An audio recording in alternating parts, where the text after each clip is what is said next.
big warm hello to our friends here in the greater metro area and outstate Minnesota. This is the Community Solutions Minnesota radio podcast. If you've been with us for any length of time, you know we got some great stuff for you today. As always, with me is my partner in crime, Mr. Andrew Richter. Jason, how are we doing today? Another episode that everybody's going to love, I think, because we get to talk about us. Wow, we were pretty good at that, aren't we? I know I am. No, this will be a fun episode. We're gonna talk a little bit about not just Crystal. I mean, we started out Crystal centric, sure, but we've done a lot of things around the metro area, and we've talked with a lot of people throughout the state. And if there's one thing that I think that we've realized is everybody seems to be going through the same types of things. Everybody is coming into the same sorts of situations, seeing the same things come across the city desks, and not everybody, they don't have the knowledge base yet to know how to fix these things, because it took us a super long time to learn, and they don't necessarily have the organization together to do it. So, I mean, we're going to talk about that a little bit. I mean, why did we choose local government? Or, you know, when there's so much available for federal government, for state government. And yeah, why did we choose the sexy jobs? Yeah, the ones that pay a whole bunch. Yeah, the ones that get the guaranteed pension and all that. Oh, why boy, did we do that? Well, I mean, I'll jump in here. I know one of the things that hit me, and I remember it's around the time that we started Community Solutions, and I don't know if I remember talking to you about it, or it was our group when we were first meeting in a friend's basement and all that. Yeah. Was, how many things are on your ballot? And I remember the Obama-McCain election, where it was the first time I really realized, and I was 31 years old at the time, I had been voting since I was in college, and, the Clinton-Dole election was the first year that I voted. I was 19, and so 1996, but, I looked on my ballot, and there were all these judges. There were referendums on the local school district. There were, soil and conservation, and Three Rivers Park District, and city council. I knew because Gary Grimes was our longtime, before Julie Dessler was our longtime council person. Right. He was a friend of my father's. But I'm looking down this ballot, going, "Who the hell are these people?" It was just a natural curiosity, me being somebody who's just, politics is like you. It's in my blood. It just is.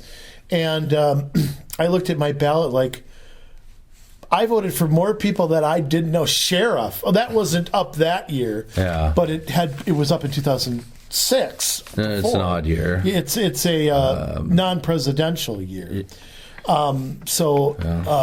That wasn't on the ballot that year, but whole sorts of things where I honestly will tell you, and I'm embarrassed to say this, I'm not sure who I voted for. I really don't know. It was, and I think I wasn't county commissioner, and I mean, I don't think I was out of whack with a lot of other folks who went to the polls to vote for president, or in a different year to vote for governor, or it was also the Coleman-Franken election, and I'm sure that brought out a lot of people, which was a very close race here in Minnesota. So, it kind of piqued my curiosity, and it was right around the time that I met everybody from our local area. We all kind of were thinking the same thing. Where can we affect some change? What do we see that's right or wrong, or what's somebody doing around here? And you see this huge vacuum of information and of things going on right under your nose. You talk about a ward in a city where there's, a couple thousand people live or something like that. In Crystal, it's more than that, but yeah, it's more like 4,000 or 5,000 a ward. But you kind of scratch your head, and when you unveil what's going on, it was a mountain of things that we had to get through just to get on our feet to affect any change at all. It was really incredible. Yeah. It was an experience that we could talk about for days, but the shorthand version was our petition, which we've talked about before, which was rejected, and then educating ourselves about the documents, and then we had to do all of that stuff before we could affect changing our representation. Right. So, to make a long story short, that's sort of how I ended up doing this. Oh. Not what I thought I'd be doing. No. I didn't think I'd become an expert on city codes or, comprehensive annual financial reports. Yeah. I didn't think I'd become a point man for that around the state. But, there is a lack of knowledge even among people on city councils. Mm-hmm. And that's not so much a knock on them. It is in a way, because I always feel like you get as much out of it as you put into it. Mm-hmm. But, let's face it, city staff steers a lot of that. And if you're not of the independent mindset, you're never going to get past what's in your little packet every council meeting, every 2 weeks. Right. No, and you're right, and I think back about myself, and man, I love fishing. I love playing my guitar. Those are the two things that I love. But you know what?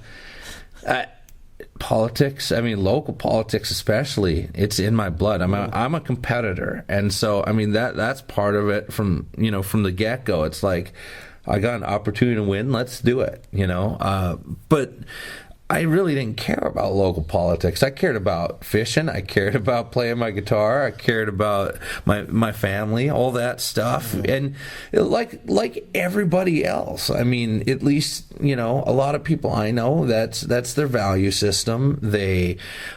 They just kind of live life, and they don't worry about all this other stuff. But because of that, unfortunately, we have allowed for a huge vacuum where that power has come in and filled the vacuum, and it has been only growth of government, increasing the power of government, regional planning. It's been all of these things that we talk about that I think we need to pay mind to, because when we don't, it grows. Right. I think we all, I love fishing and baseball and stuff like that, and I found myself taking work with me going fishing. I was, our stuff I was doing while I was fishing. It was right. That big of a passion.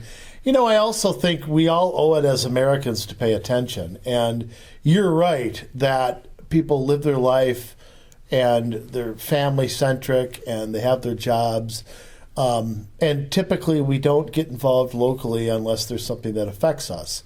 Unless you're tearing up my street or tearing down my park, it's hard to get people to pay attention. I think, though, we've seen a shift. Yes. I think you and I have been part of that. I'm going to go out on a limb that I don't think, in Crystal, I don't think anything would have happened without you and me. I don't think it would have gotten to the point that it got. I'm not taking credit for everybody. Well, they were great candidates. Yeah, they worked hard. I know. But we helped create the circumstances, and I will take credit for that I do think we did that. I do think that we opened up and gave a voice and an avenue so other people could go in, and that's what we do. So, everything from running a campaign, getting off your feet, or on your feet, I should say, getting interested, getting involved, all the way to getting elected and affecting change while elected and doing what we do are things that I want to go out and do. I want to go out, and I feel like you and I can fill that void. How many people are sitting around wanting to do something and don't know how to do it, don't know where to start, don't know where like-minded people are? And even more so, I think, people like you and I who didn't know that this was something that would grab hold of them this way. So all these people who, like us, were busy fishing, bowling, reading books, whatever they were doing, it doesn't, for us, it did take kind of a big to-do in the community for us to take notice. But I think you're right that a lot of people now are taking more notice, and a lot of people, you ask them about and we've always said this, you ask them about their city councils, they're lucky if they know who represents them on the city council. I mean, I don't know that I did for a long time till, I'd been in the community for a while. And that's just because, I made a point of it. But I look at the makeup of Crystal way back when, and you have guys like Gary Grimes, who was well liked. You had guys who, like Hoffman or Selton, that maybe Anderson, people didn't know enough about, and they just kind of were whatever, Even with Renee, I think to a point, because people didn't know who she was, that it was a lot easier for her to just kind of skate by, Well, I think I'll add something to that. Yeah. You also had people running unopposed. Right. You had very little information getting out there.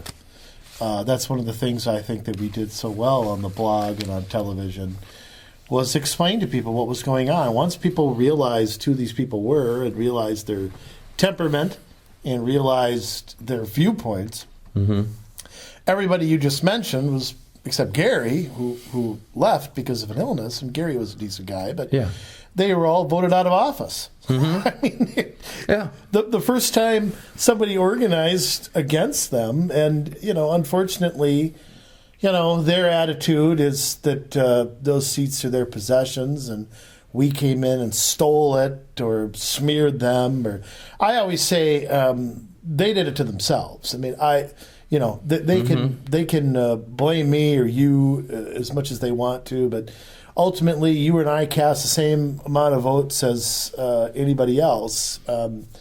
They did it to themselves, and all we did was provide a alternative, and as soon as an alternative was provided, you saw how the voters of Crystal reacted. So, And, I think that before the Highway 81 thing came up, we thought, our community is pretty peaceable. Everybody seems to go about their business, and there aren't any major scandals, and I think that that's what most people in most cities think is, my city council's okay. There's nothing major going on. We're not fighting any huge battles. A lot of it is just because so much of it goes unaware, in work sessions, in planning meetings, and it's not until there's an actual decision being made that people get all freaked out and stand up. Well, I think one of the things that you and I'm definitely giving us credit for is talking about things before they happen. Right. One of the problems that I know I encountered right away was you wouldn't hear about something till after something happened. The local paper wouldn't report on it. The work session would happen, and then the meeting, you'd be like, well, how did that happen? Where was the discussion? Well, the discussion was at a work session a month earlier. But because that wasn't televised at the time, there was no audio. At the time, you could not get the packets that the council people saw. None of those changes were made till Jim got in there. Crystal, I'm speaking Crystal specifically. Yeah.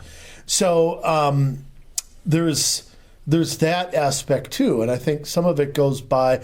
Also, I think people are unaware of what's being planned, and I think that's another area that we jumped in. And I know when I ran for office, one of the things I did was talk to some businesses and stuff.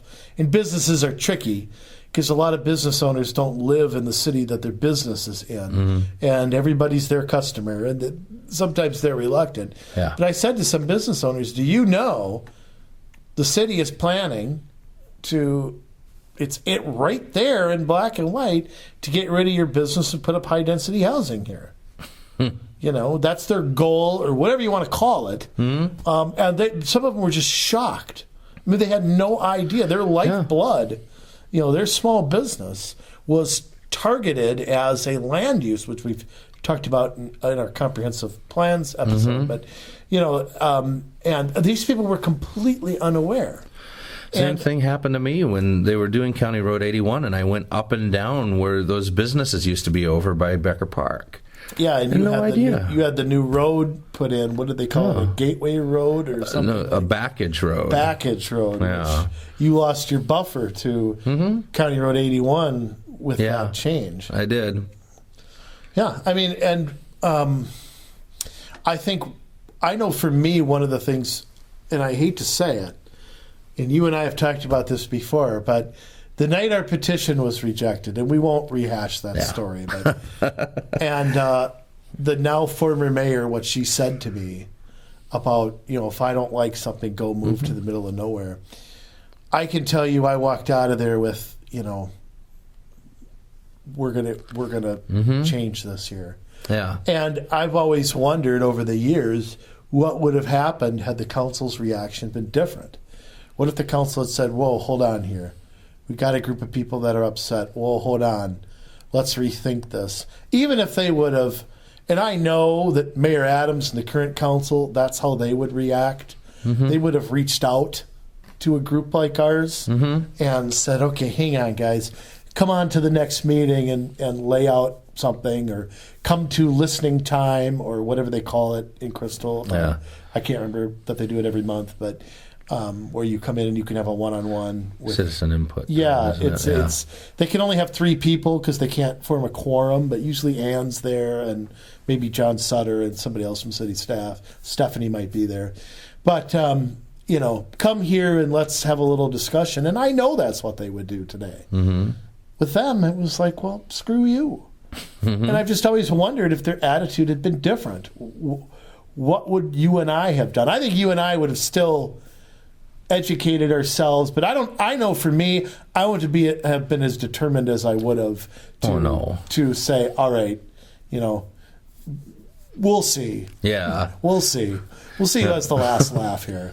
And, I mean, to me, that was the beginning. It's been, especially with me and the former mayor, it's been a tug of war ever since. And I never set out to do that. I never set out to create anybody as my enemy. I don't know how it happened, but it happened because you had some staunch personalities getting a certain point of no return. I think there was just a point of city wasn't big enough for everybody or something. I don't know. But, he really did inspire me. And to fast forward the story, I mean, I remember sitting up at night reading these documents and trying to understand what a comprehensive annual financial report was, and, why this wasn't in the budget and that wasn't in the budget. And, it was really complex to sit and do all that, but it was necessary. It's all necessary work.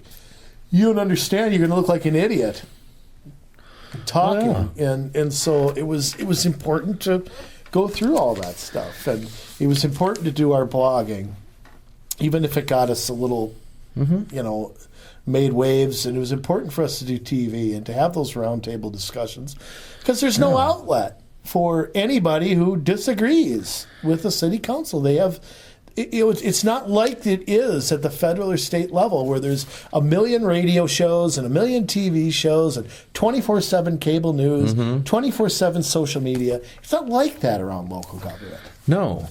I mean, and sometimes the person sitting on local government is Dave down the street. And if Dave down the street is pulling some stuff, it can be a lot easier to go, hey, Dave, what are you pulling?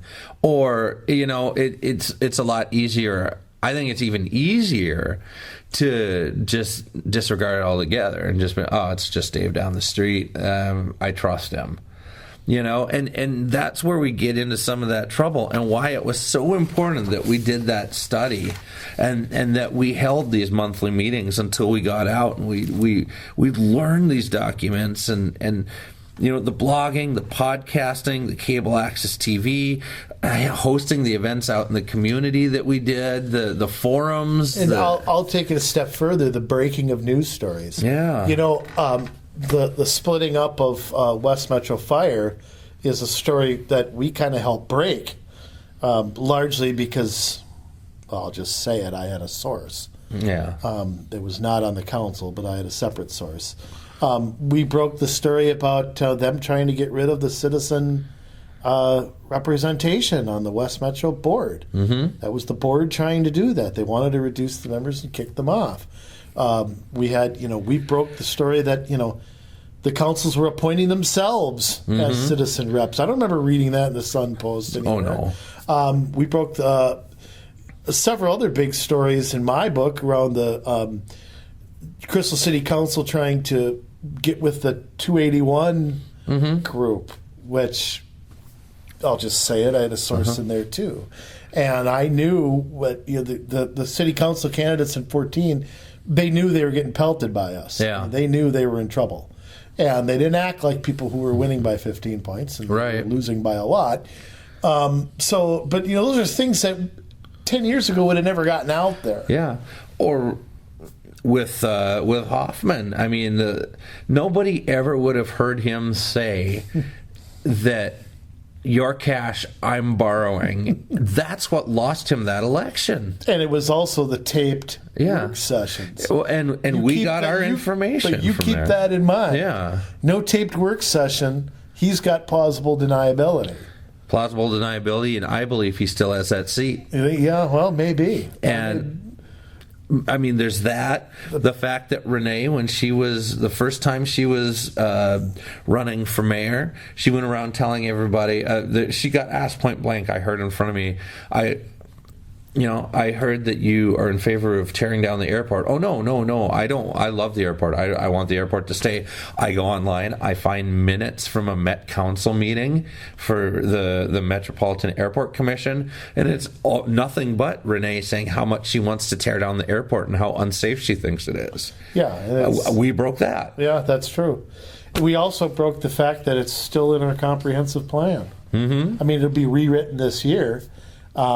Supposedly, what the city told me, they told me this when I was on the planning commission, I didn't quite believe it, was that they're planning, if it were closed, the comprehensive plan is not advocating for its close. However, I still state as long as it's a target, they're still in some way, shape, or form pushing for its closure. Right. Long story short, the Metropolitan Airports Commission, MAC, ultimately runs the reliever airports. I think there's about 6 or 8 of them in the Twin Cities. And ultimately, it's their decision. But they're not going to make a decision. I don't think they'd close it if the city wanted to keep it open. Yeah. I think the city's opinion has some sway. Ultimately, they don't need the city's permission, but I think the city said, hey, look, there's going to be a firestorm if you close this thing. I think it matters. Probably. And not to mention that, but the Botno Boulevard Partnership passed a resolution calling for it. Renee was a member of that. And that's another story we broke. Yeah. I mean, that whole group is something that I had never heard of until we started doing this stuff. I didn't know that there was a group comprised of Wells Fargo, the North Hennepin Community College, Target, North Memorial Hospital, Hennepin County, Met Council, Crystal, Brooklyn Park, Robbinsdale, Minneapolis, Golden Valley. That was all getting together, and they took that trip to Portland to observe what went on out there. I don't know who went. You can't get documents from them. It's gone now. The partnership dissolved in 2013. But, people, all the pictures that we saw in there that we put out, I had never heard of that, never seen it before. It was something totally lost. And so, I think that breaking stories is very, very important. And I think we're doing the work that local journalists should be doing. I think what bothers me so much is, where is the investigative reporting? Where is the nose for news? I don't necessarily mean in a negative way. But, why am I reading something in the paper that happened 2 weeks ago where's that reporter why aren't they attending the work sessions and reporting every single word that happened? They could do that. And for some reason, they don't want to do that. They want to keep it fluffy. They want to sell ads. I don't think your local newspaper is worth the paper it's printed on. No. I think ultimately that part of news is dying. I think it's dying for a reason. Yeah, and we never really set out to be a news organization, and that's what's really funny. But yet, it's so necessary for telling the story. I consider myself a commentator, not a reporter. Right. I consider myself a public figure, a pundit. Right. Yeah. I'm not Walter Cronkite just reciting lines all night. That's not what I'm doing. Mm-hmm. I don't view either one of us as that. So, how about the stories we broke about John Budashevsky coming to your door? That story would have never gotten out without our blog, without you and me being such big punching bags for the people who hate us. Your name got mentioned at a debate. I know. That's crazy. Budashevsky wrote a whole Facebook thing trashing me and all that kind of stuff, and we went back and forth with name calling, which is fine. I mean, I didn't do it in the most tasteful way, but part of my frustration was if I didn't say it, it wouldn't have gotten said. Right. If I didn't describe his behavior at a council meeting, nobody else would have. But, I mean, that's all part of the learning curve, too. I mean, that just proves we're two regular guys who are just doing something, filling a need that nobody else was filling. Nobody else showed us how to do it. We did it. Yeah, I mean, the Sun Post explored whether he could sue me for defamation of character. I'm just... and part of me got a kick out of that, and part of me said, I better hold on to my car. But, it was... I just sat and shook my head at it as to how that got brought up at a work session. And basically, one of the council people threatened to kick me off the planning commission for saying something about his buddy that he didn't like. And, it just is a measure of the effect we had. Now, having said that, there's a responsibility that comes with that. And I think that, there's the bigger we get, the more scrutiny we're going to be under. Right. And I think that I've held back stories. Mm-hmm. I mean, I just wasn't comfortable going forward with a few things, especially in election time last year. I won't mention it. Doesn't matter. I got the results I wanted. So who cares? But there's. The point is that the blogging and the traffic and the way we used Google and things like that really did affect election outcomes. Even if they didn't affect the winner or loser, they affected how much by. I mean, I think anyway, and it got to a point where they were unable to get out from under it and still are. Right. But, I mean, it's been recognized, I think, on a pretty wide scale what we've been able to accomplish. I mean, we've been on, a number of different podcasts and radio shows in town. We have been asked to go speak publicly at different places when they hold events. I mean, these aren't even our events and our shows, and we're being asked to go do these things. So it only speaks testament to the fact of what we were able to accomplish. Yeah, and I think, if you're looking, ultimately, what we want to do, and that's replicate this across the whole nation. Right. I mean, I'd settle for Minnesota. Yeah. But, and that encompasses a lot. That encompasses finding people to do what we do who aren't candidates, but do sort of the mule work, if you will. Mm-hmm. And people to run for office, and people to serve, and people to work on campaigns. I mean, there's an old saying that I never agreed with really until I used to hear, it takes a village. And I always reacted negatively to I hate that saying. But, it takes a group is what I like to say. Yeah. It takes, if you want to change your city, ultimately you need a group of 15 or 20 people. Mm-hmm. That's ultimately what it's going to take. Because you're going to need 3 or 4 people to be candidates, or 5, or how many seats there are. You're going to need a few people to work behind the scenes and do the stuff that we do. You're going to need people maybe to serve on commissions who aren't ready to run for something. Mm-hmm. You're going to need people who know campaign finance. You're going to need people who know how to manage a campaign. You're going to need people to write letters to the editor. Yeah. You're going to need you need to tap into everybody's talent. And I know what I'm good and bad at. And we have people, I won't mention names, who compliment me. You're one of them. Who compliment what I don't do well. And that's the key, that we have to find that within a group. But I think, here's what I think. I think that if you have a couple people start something, and eventually it grows bigger, that's the way to do it. You have to start small and grow a little bit out from that. So, that's the thing that you and I want to do. I want to help communities do. I want to help communities help themselves. Right. And so that's where we come in my book.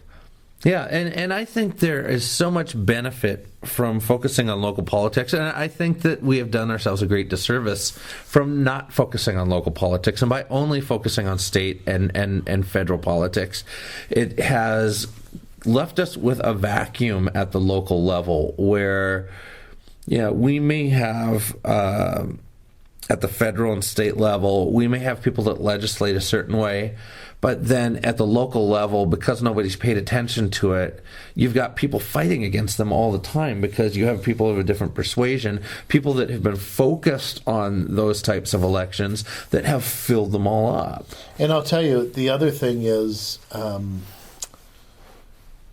the biggest problem I see at the state and federal level is the partisanship. And I think locally you can, based on the issue, you could form coalitions that maybe you couldn't form at a state level. Right. There's no majority leader trying to get your vote. There's nobody trying to tell you, hey, you support my project and I'll support yours. Right. You have a chance at a local level to cut through some of that. And it's not all about ideology. And I think that's another area that a lot of people have missed, that you can get together with like-minded people. Maybe a state or federal issue might separate you. Maybe you don't agree on the war on terror or on gay marriage or on pick your issue, abortion, whatever. But you can agree on opposing or supporting Project A or B, or how we pay for it, or something. And I think that's another thing in bringing people together that needs to be embraced, that we may have different feelings about state and local matters, or state and federal matters, but we all love the city we live in. Yes. And there should be an effort there to an incentive to work together that isn't about liberal, conservative, Democrat, Republican. Right. And I think we've missed the boat on that too. And libertarian too. Let's not forget those guys. And independents and Constitution Party. Whoever. Yeah. So I think there's good potential there to work on those issues. And what is a liberal and conservative view on the local level? Is it conservative or liberal to want even year elections? Is it Republican or Democrat to want a ward in every city? Right. What is that? To have a charter city. Right. Is that left or right? No. To have a shared service.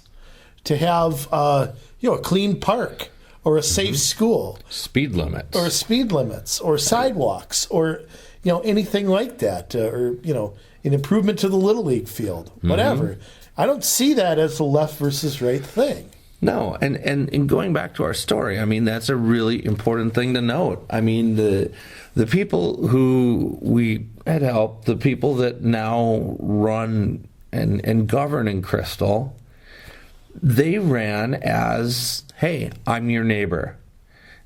And the other folks ran hard DFL. And I'm just saying, people did not like that they were so affiliated with a party and that they were, in essence, selling themselves out for whatever the party wanted versus what was best for the people in Crystal. Thank God they did it, though. Yeah. I mean, you'd think they'd learn that is probably a net negative making those elections partisan. I think it's a huge mistake. I don't understand it to this day. It works in Minneapolis, and that's why they think they can get away with it. That's because they have 7 DFLers running against each other. Yeah. I mean, I just don't understand it. I don't understand what benefit there is. 2012 was a good example where the city council was taking a position on the voter ID amendment and things that had nothing to do with the city. They spent more time. I was at that meeting. They spent more time discussing that than they did on their comprehensive annual financial report, which they half the council was asleep during that presentation. So you tell me where their priorities were. And that's a great point. And I remember Crystal passing something. It was a resolution about like domestic registries or whatever that before they had to create was legal. that. It was in city code, Yeah, but domestic partnerships. It really, what does that get you in Crystal? Nothing.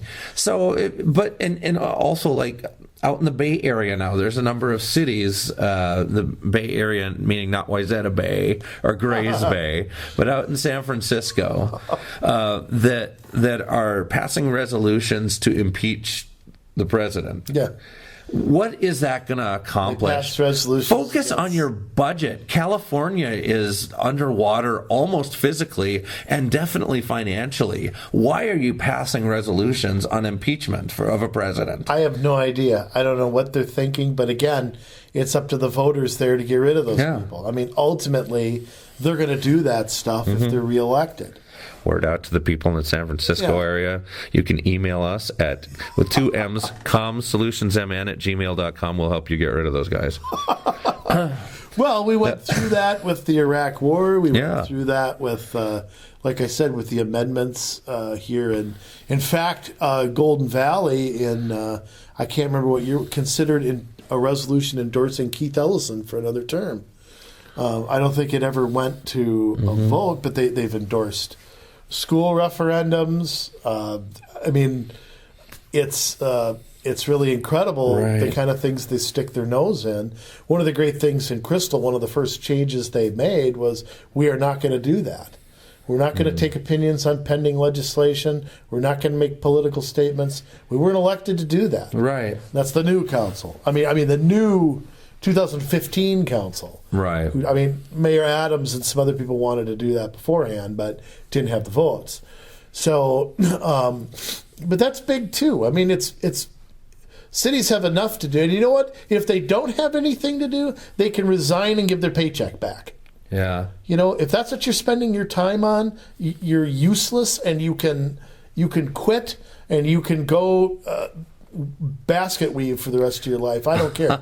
It really is. It's so unfair to get into a local office and then use that as some sort of platform for your little pet federal issue. And again, it's when we have government backwards.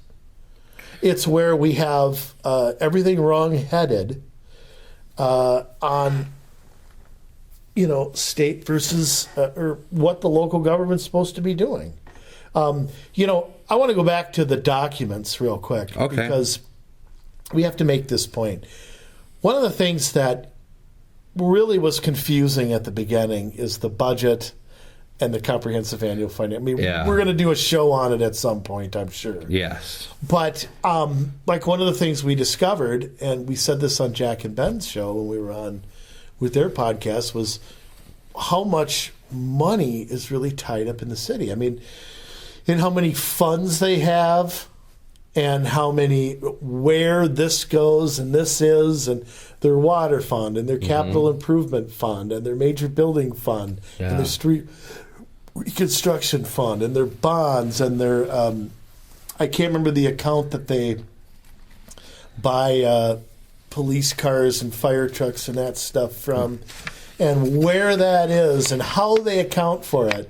I mean, I'll tell you what, if you think the federal budget is screwed up and you think the state budget's screwed up, and you're not wrong. No. But the problem is closer to you than you think. And it's not all the city's fault, because there's the auditor's office that requires disclosure of your assets and liabilities, which is what the CAFR is all about. But how big your local government is, I know that was a shock to me. Yes, I know too. it was a shock seeing all the bonding. It was a shock seeing that we had 4 levies. It was a shock, even though the pool bonds were voted in. It was a shock to see what the EDA does and how that's just an arm of the council and how they're buying property and they're basically flipping property. And I mean, there was no more eye-opening experience than that, than looking through that. And I can expand it a step further. First time we looked at the Three Rivers Park District, what did we find? Their budget, CAFR, their bonding authority, what they owe, what they were planning. I mean, it's the same thing. It was almost just transplanted that into a single issue, parks and trails, and splash it all over a much, much bigger area. Right. Crazy. Well, I know sometimes, it's the same thing with the school boards as well, that, their budget is different and they'll have a CAFR. And, you don't know what they're hiding till you're able to look them both over. You can't separate yin from yang. Yeah. I mean, and they're so difficult to understand. And you mentioned education. Education finance in Minnesota is the toughest thing to understand or explain. Yes. I mean, there is so much that goes into it. You need to know calculus in order to figure it out. You need to be a tax auditor to understand it. I mean, everything from average daily membership to education sparsity to special ed to federal stuff. Like Title I in particular, free and reduced lunch to even things like English as a second language.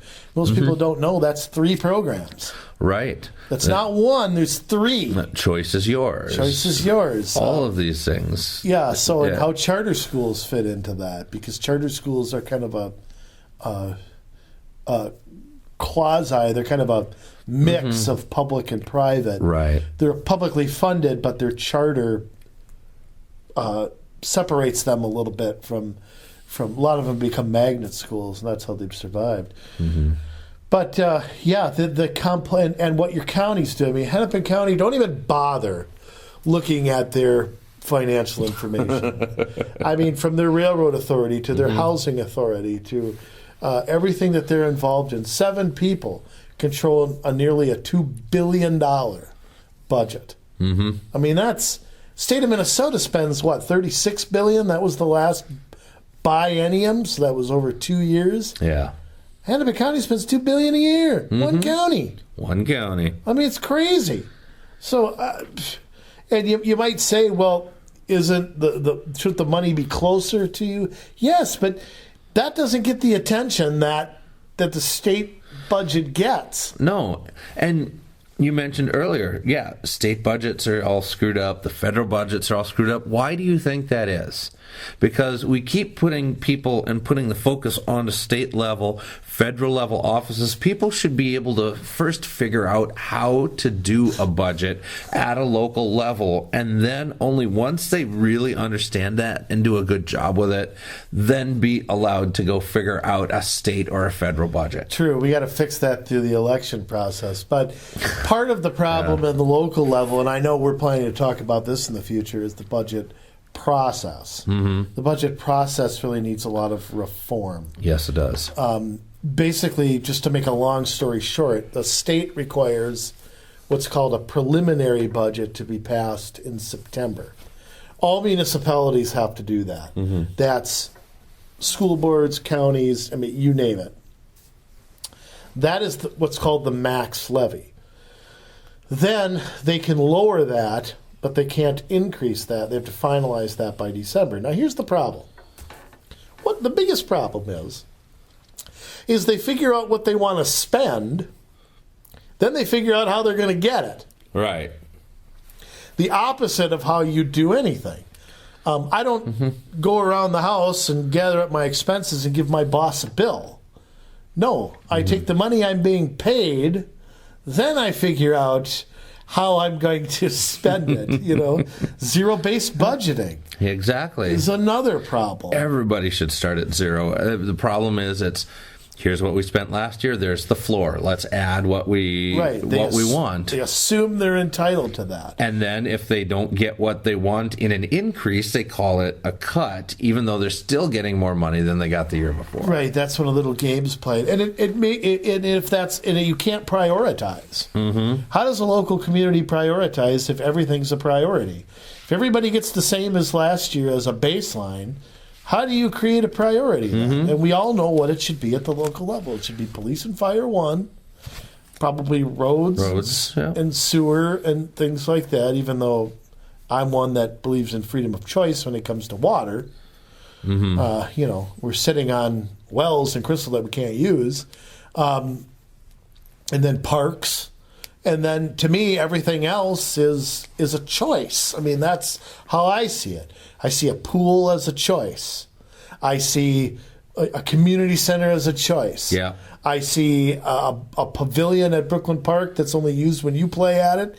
I see that, or during the frolics. I see that as a choice. Yeah. A hockey arena, an amphitheater. And unfortunately, if all those things, a golf course, liquor store. Look at what cities have their hands into. Yeah. And so all of it becomes kind of a big mess if you can't say, wait a minute, here we're going to fund, we're going to take what we have, not what we want, and start with what we have. I don't think it's ever going to get fixed. I think you can trim around the edges. Mm-hmm. I think you can roll it back a little bit. But I think fundamental change is not going to happen until that budget process changes. Right. So, but part of that's state law. Mm-hmm. Part of that is how the state does it. If you have to set a max levy, it's hard to, and that's about expenses, not revenue. Right. It's hard to, and then sometimes the state passes levy limits. Mm-hmm. We've gone through that in Crystal, where those are gone now. But a few years ago, we had levy limits, and at the end of the Palenti years, and that was compromises reached at the legislature for whatever reason. Mm-hmm. We've had, local government aid, which is a big problem. Yeah. Because it removes local accountability. If they think they're entitled to X amount of free money, they always have the boogeyman to blame if they don't get it. Right. So that's another issue, the merry-go-round of money that you and I have talked about a million times. The retirement accounts and all those are subsidized by the state. Mm-hmm. The municipal road funding, 9% of your gas tax goes to municipal state aid roads. Yeah. So now that's dumped in to your city. You only get so much, but how do you possibly keep track of all that? Right. Yeah, it is. It is too much for any one person to keep track of, and that's why it gives us a good idea as our local people take and work through this and what their ideals are with budgeting, with wards, with even year elections, with whether they're happy with a statutory city or a home rule charter city. It allows us to vet these people early so that when they run for a state level race, we can go back and say, I remember what this person did, and we can make a decision about in the primary phase, not a general election, whether we want somebody to run for an office or not based on what they did at the city level. And it's so much easier to get rid of somebody when they're still just a council person. Yeah, once you have the machine working behind you, it becomes that much more difficult. The more entrenched somebody is, the more that's in their war chest. The more difficult it is to get that person removed. Mm-hmm. So, at the local, and in truth, that's where it should start. Mm-hmm. Your service, if you will, and I believe in, living to serve, not serving to live, has to begin small. Mm-hmm. It can't begin big. I think we've seen issues arise with people who have not gone through the process of moving up. Mm-hmm. it is a great way to vet people, and it is a great way to see for them too, to see if they're up for the job. Maybe they're not. Maybe city council's all they want to do. Great. Yeah, but it's a great way to build a farm team for the future. I mean, look at any. Okay, it doesn't really translate to business maybe as much. I mean, you got to work into roles of responsibility in business, but since there's not really that many levels when you get elected, you're on or you're not. But looking at, the NHL has their minor leagues, Major League Baseball has their minor leagues, NFL has a practice squad. I mean, they have people that are learning to do things at a higher level, and if they meet that threshold, I think it does apply in the business world. Everybody may start at a different place. Yeah. Some people may start higher because of their education or whatever, but ultimately you're only going to get to a certain level if the drive is there and the ability is there. Mm-hmm. Both of them have to come together, and circumstances have to happen too. Yeah. And in elections that happens as well. Circumstances happen that are out of your control. I think though, for you and me, and talking about what we want to do and where we want to go, is helping any community do what we do, and then branch out from there. I think there's a lot of people probably sitting around wondering what to do, wondering if their neighbor thinks the same thing. Something happened to them in the city and they were defeated and they don't know what to do next. They feel like you get run over. The feeling that no matter who I vote for, nothing will change. The feeling that you can't fight City Hall. Mm-hmm. I think that feeling does exist in a lot of places, and people have to understand you can't do it by yourself, but it is possible. Mm-hmm. And people like you and me are examples of how it can happen. And it may not happen overnight. I mean, that's the other thing. People, they want change this second, and that's, you got to have a short-term goals and long-term goals. Yes. So that's big to do it too.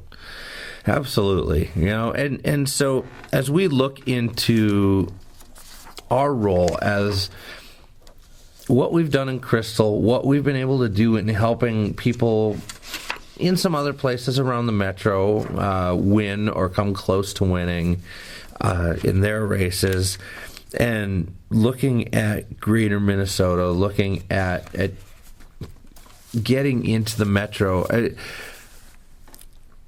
we've gone and we've talked to a lot of people at public meetings, individually, across the table at a restaurant, but we have talked to a lot of people. But yet ultimately what we've seen come out of those conversations is that people still aren't sure what to do. And that's because it's so complicated, and I don't blame them for that. I mean, it is hard. We put in so many years of work learning this stuff, but that's what we can do, is we can come alongside people. We can shorten that learning curve, and we can teach people, here's how to learn about your city, and we can do it in a short amount of time. Here's how you build an organization like us that can break stories, that can learn about city documents, that can get people motivated to vote for certain candidates or whatever, and then we can help train those candidates how to run a good election and how to stand for certain principles, like zero-based budgeting, like a comprehensive plan that doesn't exploit your city. These are things that we can teach as we go through. And I think the learning curve is huge. Mm-hmm. Creating a buzz is huge. Yeah. You got to have issues and reasons. Yeah. And I mean, it's all about people, word of mouth, and the learning curve. Mm-hmm.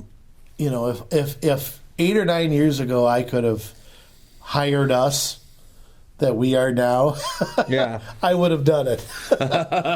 Because it would have taken, to save the years off my life. Yeah. And there was, like you said, what we did, there was no model for. Mm-hmm. there was no blueprint. And I feel like with you and I, there is a blueprint now. Yeah. And that didn't exist previously.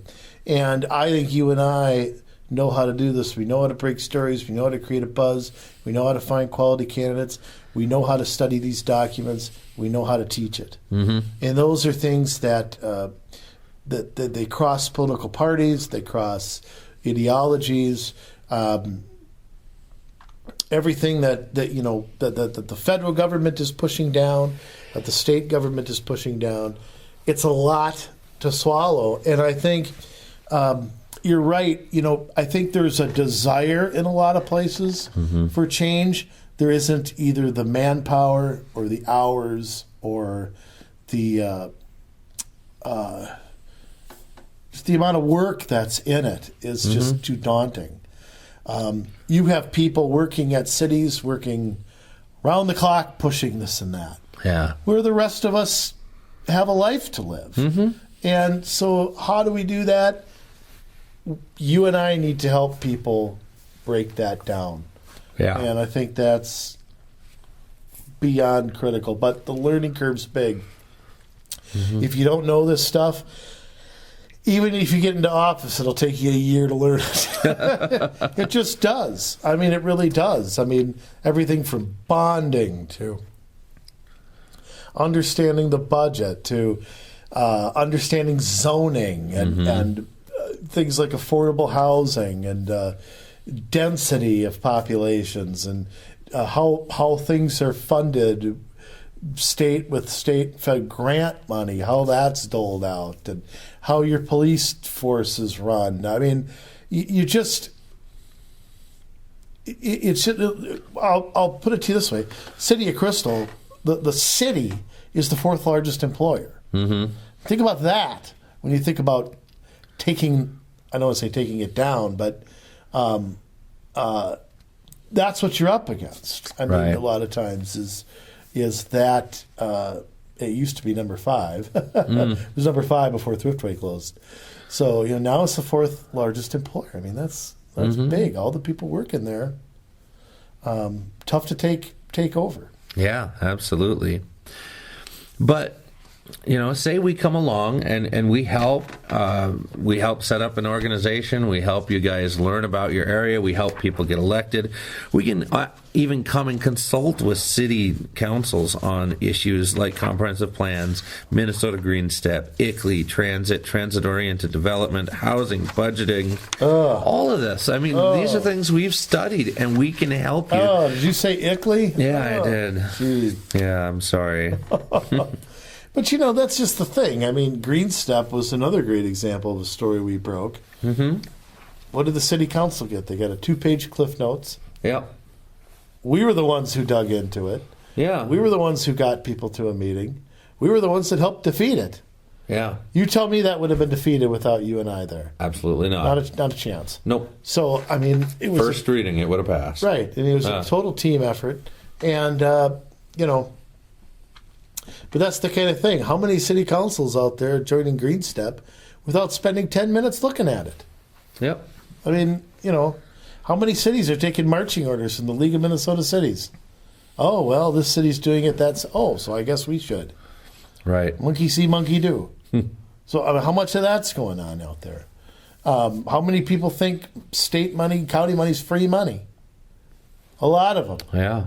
And that's an attitude that has to change. It's an attitude, quite frankly, that cuts party lines. Yeah. It really does. I'm not talking about the mayor of Brooklyn Park here. But, it's an attitude that I found that oh, you're not paying for it, the state's paying for it. Well, who's paying the state? They look at the budget to the point where they can't see a forest in the trees. So, it's an attitude change. I mean, if you want any kind of change at all, folks, I'm here to tell you it's not going to happen. With long-term change is not going to happen without organization, dedication, creating a buzz. None of that's going to happen, period. Yeah, and a good strategy.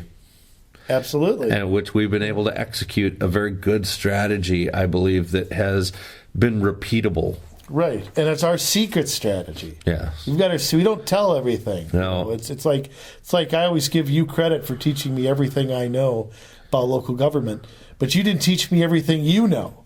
Right. Remember, that's always what I say. So Yeah. I mean, that's is equally critical. So I mean, it all has to be a package to have long-term success.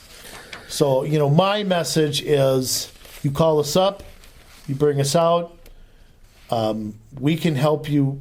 We could take years, I think.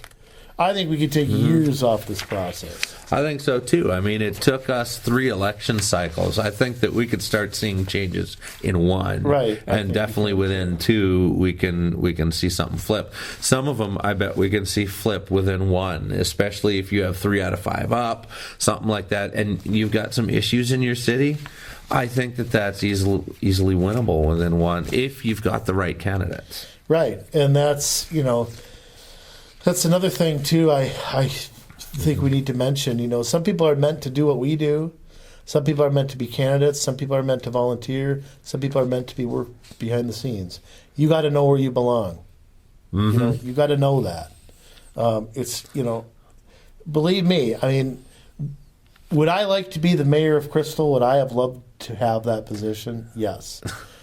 I probably am, and I'm not saying this as an ego trip, I'm probably bigger and more well-known not being the mayor than I would have been had I won. Some people, it's kind of like this. I describe it to, you want to be an actor, you want to be a writer. You can be an actor and you can perfect one act. You can be a writer and play with everybody else. I like to play with everybody else. So that's how I describe it. And I enjoy this. And so you got to find what you're good at. Right. Some people, they have the desire to be elected to something, but they're not. They don't have the charisma, or they don't. And that's not a knock on people. They can't take the criticism, or they aren't good door to door, whatever. There's no shame in that. Right. Find another way to contribute. Don't go crawl up and watch CNN all night, or whatever. Repeats of the Wonder Years. I don't know. I mean, find your niche. That's what. It's another thing that Jason and I are pretty honest about when we talk to people. Do we see you as this or that? Could you grow into something eventually? Sure. But you got to know your own limitations. So that's a big thing for us too, I think. Yeah, and I think I don't think I'm overstepping my bounds when I say that there's no one in Minnesota that's as prepared as we are when it comes to teaching, when it comes to training, assisting, for local nonpartisan offices. I think that because of the work that we've done, being able to shorten the time frames, being able to download all this knowledge to people, being able to put our system into effect, that I'll say this: you find me a group that's changed over every council seat in their city. Yeah. Find me that, you tell me there's somebody more prepared. That sounds arrogant, but Muhammad Ali once said, "If it's a fact, you ain't bragging." And so, if it's a fact, you ain't bragging. Right. And I don't say that just to pat ourselves on the back, but just to drive home that we really love Minnesota and we want to see Minnesota be all that it can be. And for that to happen, we've got to see local change happen across the state. Yeah. And we want to be involved in it. Yeah, and we don't want your city to be a dot on some regional planning map. You can either sit by and let that happen, and there's plenty of people sitting by doing nothing. There's plenty of people doing that. Or you can do something. And so ultimately, if you want to do something, and remember, here's the key. I want to teach people to do this themselves. I don't want to come in and you and I can't be in 800 cities. No. It's impossible. The tools to do this we can help do it, but ultimately somebody else has to grab the ox and the horns and all that and be willing to have it handed off to them.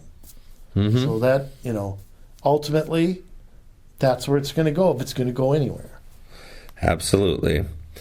Well, I think that at the risk of beating a dead horse, maybe we should just let people kind of marinate in what we just said and think about what is available in their cities, from being on a commission to heading up a group like ours and doing the research to running for office. And you should also think about one last thing. Think about who's already on commissions. Mm-hmm. Do you have council people you can work with? Mm-hmm. If you've got 2 people out of 7 that you think are good, how do you get to 4?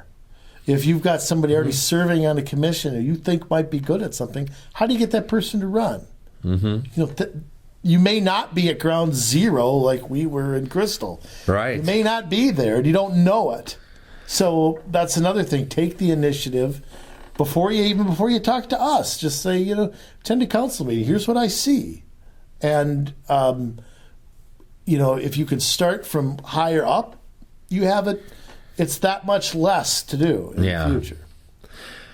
Yep, that's true. And that really goes back to what we try to teach. We try to teach you to do it for yourself. So we would love for you to get a hold of us, and you can do that with 2 M's, comsolutionsmn@gmail.com. That's comsolutionsmn@gmail.com. Give us an email. We'd love to talk with you a little bit more at length and see what's going on in your city and see if there's a way that we can help you out, because I believe that we can.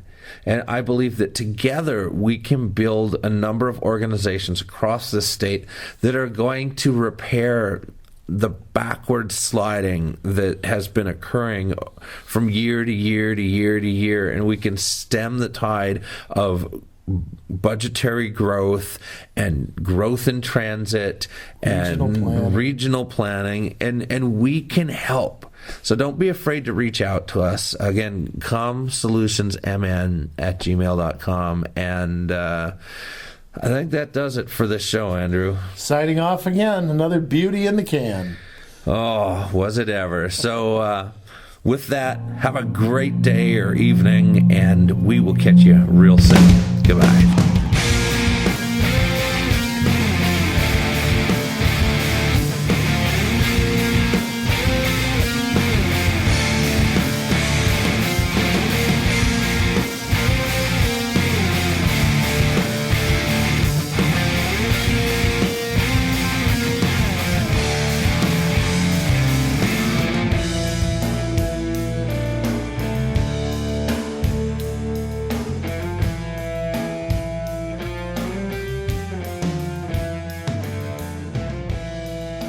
Take my